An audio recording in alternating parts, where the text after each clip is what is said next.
simply led to freedom for the Africans in the 13th, 14th, and 15th Amendment, and the establishment of the NAACP. Yes. How do you think Dr. King felt about the National Association for the Advancement of Colored People?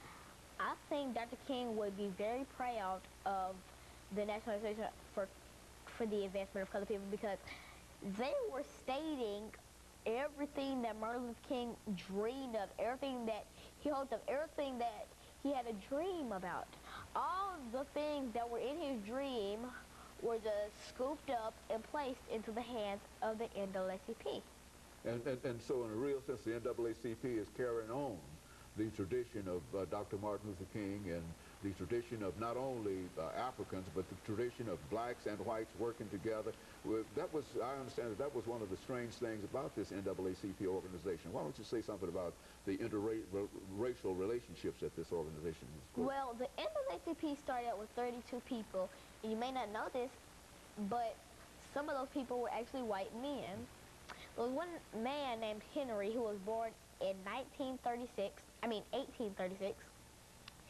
He basically stated that he was one of the CEOs of the NAACP, and yes, he was white, because he thought that slavery in that wasn't really fair to anybody, because I'm sure that no white person would want to be slaves and be owned by a black person, because they would feel as if they didn't have to do that.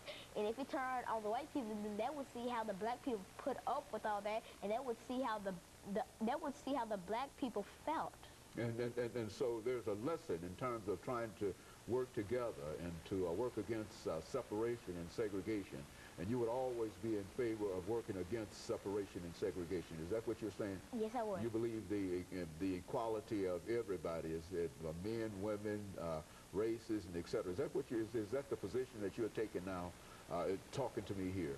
Yes, it is. Speak to that then. I mean, do you think that that's a godly kind of position, or that that's what God would have us to do? I think God is very proud of what all those people stood up for, like for Coretta Scott King, Rosa Parks, Sojourner Truth, Harriet Tubman, MLK, Malcolm X. He would be proud of them because they stood up for what they believed in, and they stood up for their 13th, 14th, and 15th Amendment. And so there's a long train of individuals that go way back into the history of the United States of America that opposed slavery, you believe, and I think you've indicated that on a number of occasions, talking about some of the abolitionists and Sojourner Truth and other individuals. And so these individuals all opposed slavery, and they all favored the NAACP, and you believe that the NAACP, even though it was established in 1909, is still an organization that young people like yourself ought to support. Why should they support such an organization? Because the NAACP wanted to give black people what they deserve, and they wanted to give them the rights that every black person dreamed of.